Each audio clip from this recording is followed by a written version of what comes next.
तो फाइनल दोस्तों खेसारी लाल के गाना का टीजर आ चुका है, जिस गाने के टीजर के टाइटल रखा गया आप लोगों को पता ही है, धानी तो हरधान। लेकिन यार आप लोग वीडियो लाइक नहीं करते, वीडियो देखते हैं लेकिन लाइक करने में आप लोगों को पता नहीं क्या फटती है, क्यों नहीं लाइक करते मुझे ये नहीं समझ में आता यार। आई मीन क्यों नहीं लाइक करते यार, लाइक करो, वो वीडियो शेयर करा करो यार, एक लाइक से आपका कुछ नहीं बिगड़ेगा। तो वीडियो की बात करूँ धानी तो हरधान, क्या यार क्या ही ज़बरदस्त म्यूजिक, राइटर तो कृष्णा बेदर्दी है, म्यूजिक से आर्या शर्मा, थोड़ा सा भूल रहा हूँ, माई मिस्टेक, माफ़ कीजिएगा।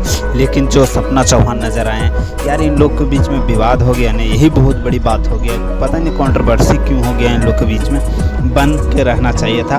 लेकिन गाना के म्यूजिक और लिरिक्स में बहुत दम लग रहा है, तो देखते हैं गाना कितना प्यारा होता है। और गाना ट्रेंडिंग में तो जाने वाला है, 3 घंटे में 1 लाख गया, ये नहीं समझ में आ रहा है क्यों, लेकिन लाइक अच्छा खासा यार। खेसारी फैन आप लोग तैयार क्यों नहीं रहते, मुझे ये नहीं समझ में आता है। और कल गाना आएगा 6:30 बजे या 7 बजे के आसपास में, तो आप लोग तैयारी बना लो, अच्छा खासा तैयारी बनाओ यार, ताकि गाना ट्रेंड करे यार। एक दिन में कम से कम 2-3 मिलियन तो जाना चाहिए यार। पवन सिंह की गाना आता है, देखिए किस तरह से तबाही मचाता है, एक दिन में 2-3 मिलियन, दूसरा दिन में 4-5 मिलियन पहुंच जाता है। लेकिन खेसारी लाल यादव के जो कट्टर फैन हैं ना, वो पता नहीं कहाँ गायब हो गए हैं, पता नहीं किस लेवल पे गायब हो गए हैं, ये मुझे समझ में नहीं आता।